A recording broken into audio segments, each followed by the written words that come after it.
найзыгаа архир шахах юм бол надад ямар нэг хариуцлага байгаа юу? За, сайн байна уу бэлгэн үлгч өдрийн мэнд.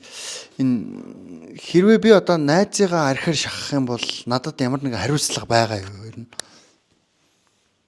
За, иргэдийн дунд бол одоо архитын цогтворохта нэгээ шахах. За, ялангуяа одоо хамт олон найз нөхдөөрөө ууж байгаа тохиолдолд бол биенээ шахах тохиолдлууд бол маш их байдаг.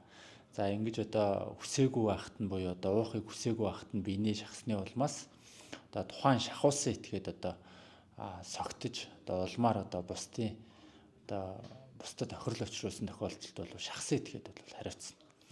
Ямар хохирлыг хэлж байгаа юм бол хохирол гэдэг нь Одоо жишээлх юм бол та бит хоёр бол одоо архитын цогтурж хагаад би бол уух сонирхолгүй байсан.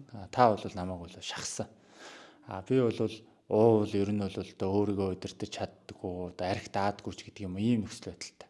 Гэтэл та үүнийг мэдсээр үйж одоо найз байж ийж миний ундгыг авсангүй ч гэдэг юм уу те янз бүрийн шалтгаан шалтгаанаар бол намайг уулгаад согтоосон. Улмаар бол одоо миний авирын ашиг гараад тухайн одоо ууж исэн баар лонжтой бол одоо бусдын эд хөрөнгийг устгаж хэмтээсэн, тухайн баарны эд огшлыг эвдсэн, бусдаа хэрүүл маргаадсан одоо ийм тохиолдлууд бол гардаг.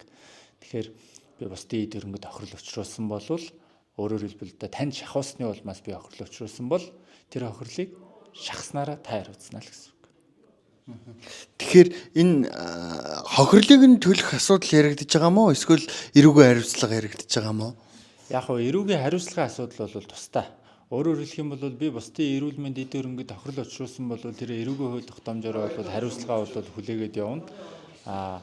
Хохирлын хувьд бол одоо архитын цогтворохта цогтворуулах ундааны эргэлтэд хяналт тавих тухай хуулиараа бол одоо шахсан этгээд хариуцна л гэсэн үг.